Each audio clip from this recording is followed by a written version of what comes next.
فأنا ناصح لإخواني بالصدع بالحق تبيض وجوههم. السكوت في مسألة الحزبية يضرها، فاصدع بما تؤمر وأعرض عن المشركين.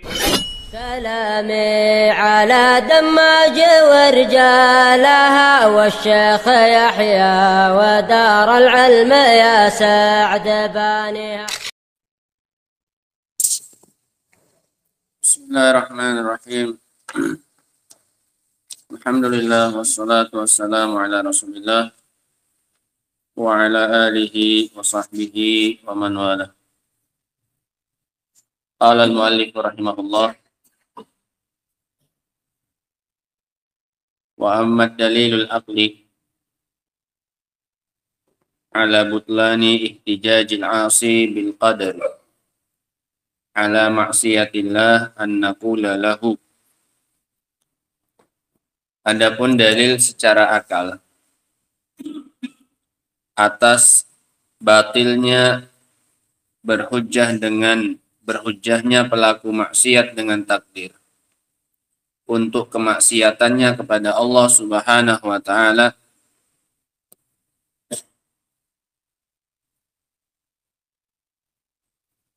an naqula lahu, maka dengan cara kita katakan kepadanya.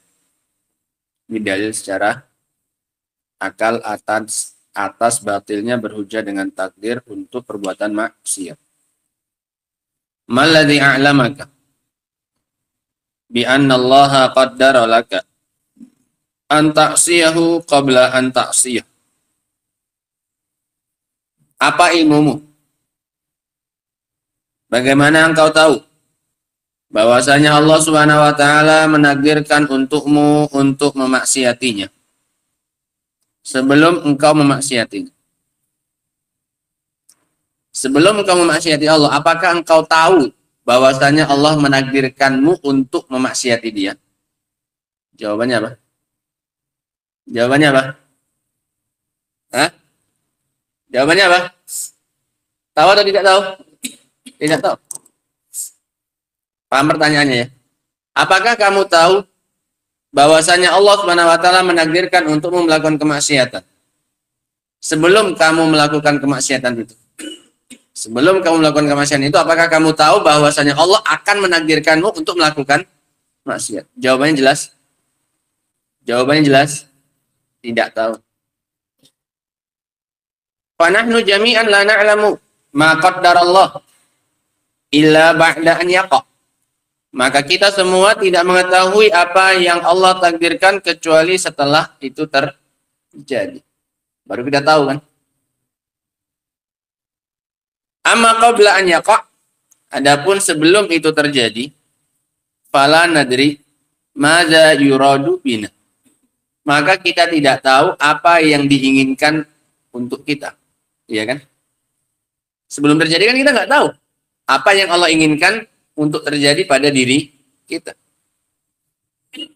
Fanaqulu lil 'asi, maka kami katakan kepada pelaku maksiat tadi yang berhujjah dengan takdir untuk membela kemaksiatan.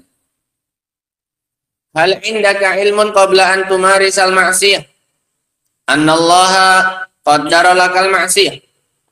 Apakah di sisimu ada ilmu sebelum engkau menjalankan kemaksiatan tersebut bahwasanya Allah akan menakdirkan untukmu kemaksiatan? Saya qululah, dia pasti akan menjawab tidak. Fanaqulu, maka kami katakan, idzan limadza lam tuqaddir annallaha qaddara laka at-ta'ata wa tuti Allah wa tuti Allah. Kalau begitu, kenapa engkau tidak menakdirkan saja bahwasanya Allah Subhanahu wa taala menakdirkanmu ketaatan dan engkau taati Allah Subhanahu wa taala? Sekarang sebelum dia melakukan kemaksiatan itu, di hadapannya ada dua pintu. Ada dua kemungkinan. Allah menakdirkan dia melakukan kemaksiatan atau Allah menakdirkan dia melakukan ketaatan. Sekarang ketika dia masih sebelum masuk pintu itu, dua pintu di depannya, dia sudah tahu belum apa yang akan Allah takdirkan untuk dia? Belum. Pintu sebelah kiri, taatan. Baliklah. Pintu sebelah kiri, kemaksiatan. Pintu sebelah kanan, ketaatan. Dan dia tidak tahu apa yang akan Allah takdirkan. Iya kan? Nah. Lantas kenapa sebelum engkau masuk itu tidak engkau anggap saja bahwasanya Allah akan menakdirkan untukmu melakukan apa ini? Ketaatan, kemudian engkau masuk pintu yang mana? Kanan. Kenapa engkau justru masuk pintu yang mana? Kiri.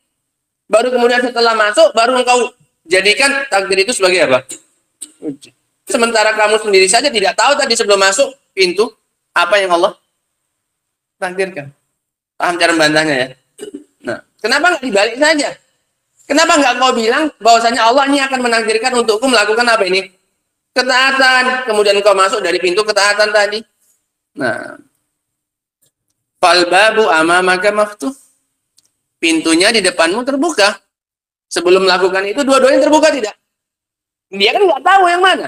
Sehingga kedua-duanya masih terbuka. Artinya masih ada kemungkinan. Ada kemungkinan dia melakukan ketaatan, ada kemungkinan dia melakukan apa ini?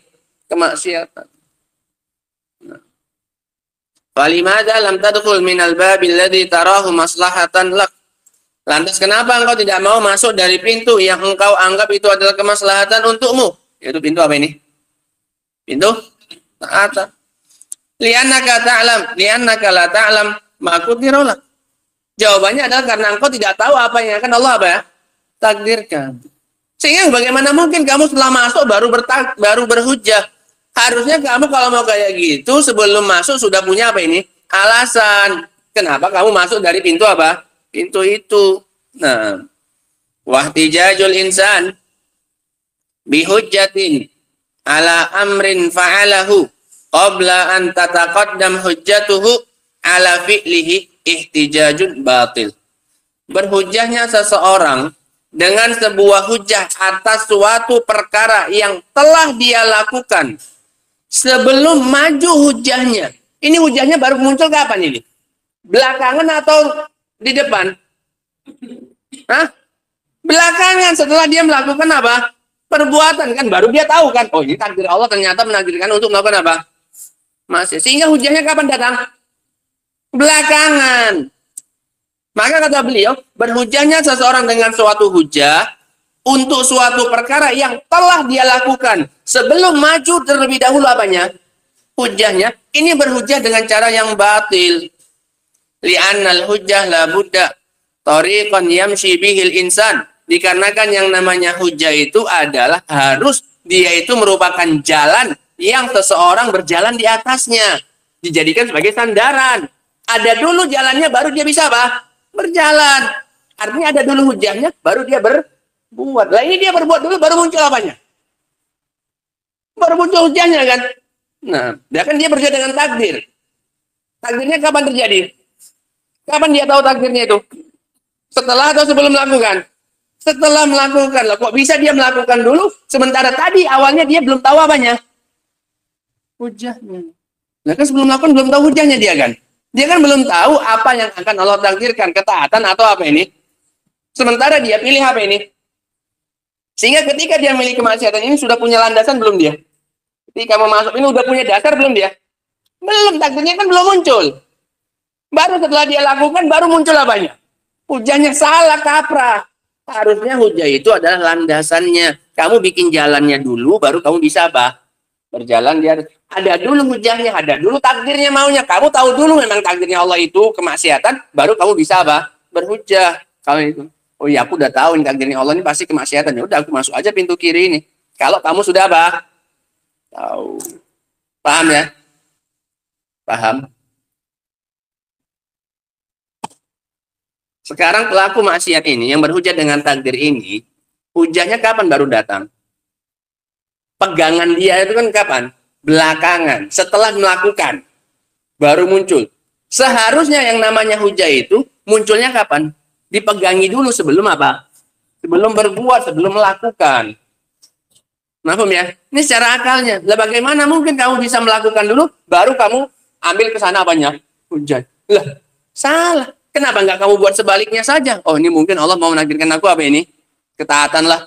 Aku lakukan aja ketaatan. Oh, ternyata betul kan terjadi. Berarti memang Allah menakdirkan aku apa?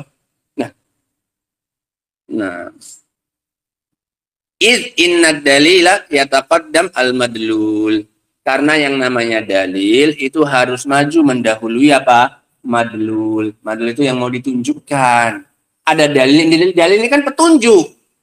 Mana yang duluan? Petunjuknya atau yang mau ditunjukkan? Hah? Petunjuknya dulu, baru yang ditunjukkan. Medan.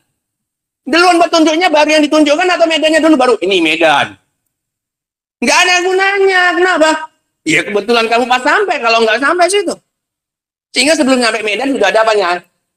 Petunjuknya. Lah iya kan? Itu kaidahnya. Idzid dalil yataqaddam al-madlul. Dalilnya itu, penunjuknya itu duluan. Baru apa? Yang ditunjukkan. Masjid Mu'ad 100 meter ke dalam. Petunjuknya dulu atau yang mau ditunjukkan? Masa masjidnya di sana dipasang ininya, petunjuknya. Masjid Mu'ad. Orang udah dapat masjidnya dulu, baru dapat dalilnya. Pelaku maksiat tadi kayak gitu. Udah masuk dulu dia, baru dapat apanya? Hujahnya kan? Kan sudah baru dia lakukan, baru muncul apanya? Hujahnya. Apa hujahnya? Hujahnya apa? Takdir. Kapan muncul takdirnya? Kapan dia tahu takdirnya? Setelah melakukan. Itu ibaratnya dia masang pelang Masjid Mu'ad di situ dekat dapur. Orang udah di sini duluan, pas dia kan, oh ini rupanya Masjid Mu'ad. Nggak ada gunanya. Kamu duluan datang, udah tahu tempatnya, baru ada apa? Petunjuknya. Harusnya petunjuknya di mana? Sebelum yang mau ditunjukkan. Idzid dalil yataqaddam al-madlul. Begitulah dalam beribadah. Kamu cari dalilnya dulu, baru melakukan. Bukan melakukan, baru kemudian nyari apa? Dalil. Lah iya kan? Lah pelaku maksiat ini dibalik. Dia melakukan dulu, baru muncul apa dia? Hujah dia, baru nyari hujah dia. Oh ini udah takdirnya Allah ya? Betul memang udah takdirnya Allah, memang udah terjadi. Tapi kapan baru dapatnya dalilnya? Belakangan. Paham secara akal ya? Oh nggak paham nanti dengan rekaman lagi lah, pusing-pusing lah situ. Lagi siang-siang, panas-panas, lapar-lapar, ngantuk-ngantuk. Paham ya? Enggak. Wa naqulu aidan, dan juga kami katakan. Ini dalil yang kedua, dalil apa namanya? Akal.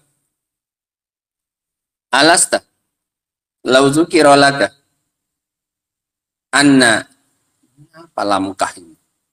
Apa di situ? Laka. Anna laka.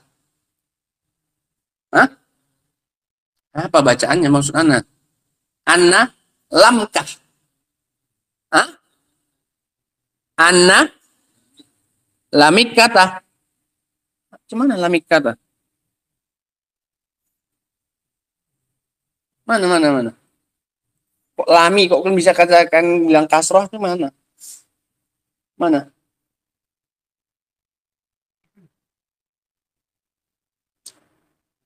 Anna limak kata, kok lamik kata? Limak kata. Astagfirullah. Anna limak kata torikohin. Seandainya, bukankah engkau jika disebutkan kepadamu bahwasanya untuk Mekah, untuk menuju Mekah, torikoin, ada dua jalan. Bisa lewat jalan A, bisa lewat jalan B. Ahaduhuma torikun mu'abbadun amin. Anggap saja jalan yang di kisaran lah biar gampang. Bisa ke Mekah melalui jalan Singamangaraja, bisa lewat jalan Imam Bonjol. Kan bisa kan ke Mekah lewat situ kan? Bisa nggak? Bisa lah, pasti kan sampai lintas dulu. Iya kan? Anggap untuk ke Mekah ada dua jalan. Satu lewat jalan Imam Bonjol, satu lewat jalan apa? Singamangaraja. Udah, dua jalan. Ahaduhuma torikun mu'abbadun amin. Yang satunya jalannya itu lunak. Bisa dilewati, gampang dilewati. Mu'abbadun, ini sering dilewati. Mu'abbadun. Ini sering dilewati orang. Amin, jalannya aman. Anggap aja jalan Imam Bonjol. Jalannya aman, banyak orang lewat situ. Wasani, jalan yang kedua, jalan Singamangaraja. Torikun sa'bun mukhawwaf. Jalan yang sulit dan menakutkan. Rawan, mukhawwaf, atau makhuf. Rawan. Sekarang ada dua jalan di hadapanmu. Iya kan? Mau ke Mekah bisa lewat jalan Singamangaraja, bisa lewat jalan Imam Bonjol. Jalan Singamangaraja jalannya aman, gampang dilewati. Yang jalan Singamangaraja jalannya apa ini? Sulit dan rawan. Alasta taslukul amin. Bukankah engkau akan menempuh jalan yang mana? Ini jalan yang mana? Jalan Imam Bonjol. Jalan yang apa ini? Aman. Saya qulu bala. Dia pasti akan bilang iya. Fanaqulu, maka kami katakan, idzan limadza tasluk fi ibadatika. Itu padahal cuma jalan yang hissi saja. Dari jalan Singamaraja pun dia paling ya bisa selamat juga dia. Maka kalau begitu, kenapa engkau menempuh dalam beribadahmu at-tariqal mukhawwaf al-mahfuz bil akhtar, yang menakutkan, yang rawan, yang dikelilingi dengan bahaya. Wa tada'u tariqul amin alladzi takaffalallahu ta'ala bil amni liman salaka, dan engkau meninggalkan jalan yang aman yang telah dijamin oleh Allah Subhanahu wa taala dengan keamanan bagi yang menempuhnya. Ini orang yang berakal sehat saja, dia pasti akan milih jalan yang mana tadi? Yang aman. Yang sudah dijamin oleh Allah Subhanahu wa taala keselamatan bagi yang menempuhnya. Faqala, maka kata Allah Subhanahu wa taala, alladzina amanu wa lam yalbasu imanahum bidzulmin ulaika lahumul amnu, dan orang-orang yang beriman dan tidak mencampurkan keimanannya dengan kezaliman sedikit pun, maka mereka itu akan mendapatkan keamanan. Wa hadhi hujjatun wadhihah. Maka ini adalah hujjah yang jelas. Sekarang depannya ada jalan ketaatan, jalan apa? Kemaksiatan. Dan dia tahu pasti sebelum dia melakukan itu bahwa saya jalan yang selamat, jalan yang aman, milih mana? Jalan keaman, jalan ketaatan apa jalan kemaksiatan? Jalan ketaatan. Lantas kenapa dia sudah tahu malah milih jalan apa ini? Paham cara akalnya? Tadi ketika ditunjukkan dua jalan saja, Pak, lewat jalan sini bisa juga dua-dua. Yang sini aman, yang satu jelek jalannya. Kamu pasti pilih yang mana? Pilih yang mana? Yang aman, yang bagus. Nah, sekarang kenapa dalam beribadah kepada Allah kamu milih jalan yang apa ini? Nah, mafhum ya kiasnya ya. Nah, wa naqulu lahu, dan kami katakan kepadanya, lau a'lanat al-hukumatu an wazifatain.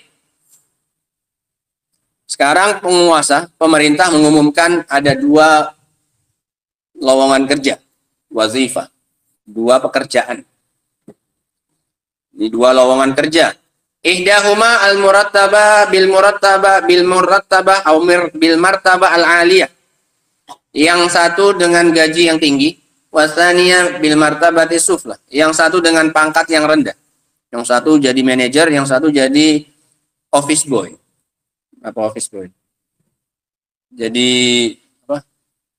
Cleaning service. Nah, jadi tukang ngepel, tukang lap. Nah, di kantor itu. Yang satu tawarannya buka jadi apa ini lowongannya? Jadi manajer. Fa ayyuhuma turid? Yang mana kamu inginkan? Orang yang sehat pilih mana? Pasti pilih yang di atas. Iya tidak? Iya. Nah, bila syak saya ridu al-martabah al-aliyah. Tidak diragukan dia pasti akan memilih golongan yang apa ini? Tinggi. Wa hadza yadullu ala annaka ta'khud bil akmal fi umuri dunya.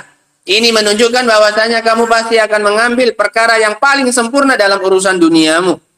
Falimadza lam ta'khud bil akmal fi umuri dini. Lantas kenapa kamu tidak mengambil yang sempurna dalam urusan apa? Agama. Tatkala kamu tadi milih jalan apa? Tatkala tadi kamu mengambil jalan apa? Maksiat. Ini kan sama. Sebelum dia melakukan ada dua kemungkinan. Takdir Allah itu. Dia ditakdirkan melakukan ketaatan atau ditakdirkan melakukan apa ini? Kemaksiatan. Sama seperti orang yang dikasih tawaran lowongan kerja ini. Yang satu jadi manajer, yang satu jadi tukang apa ini? Sapu. Ini orang yang berakal pasti akan milih yang mana ini? Yang golongannya tinggi. Dalam urusan apa padahal? Dunia. Lantas kenapa dalam urusan agama malah milih kemana? Sudah paham? Nah. Wa hal hadza illa tanaqudun minka? Bukankah ini merupakan kontradiksi darimu? Bertolak belakang. Kamu dalam urusan dunia ketika ditawari mau makan nasi putih aja, apa nasi putih pakai ayam bakar. Ini orang sehat pakai pilih yang mana ini? Enggak usah ya, nasi putih aja lah. Zuhud. Nah, ada kamu pasti dibilang, udah sakit kamu nih. Gak bisa makan ayam nih soalnya kan. Padahal cuma masalah apa ini? Makanan saja. Pasti dia pilih yang mana? Yang kanan, yang ada ayam bakarnya, ada lauknya yang lengkap, ya kan, ada sambalnya. Lah kenapa kok urusan dunia, urusan akhirat tadi, ketika ada dua jalan di hadapannya, dia malah milih kemana? Ke kiri. Paham ya? Paham permisalannya sekarang? Analoginya paham ya? Nah, ini kan kondisinya kan sama persis.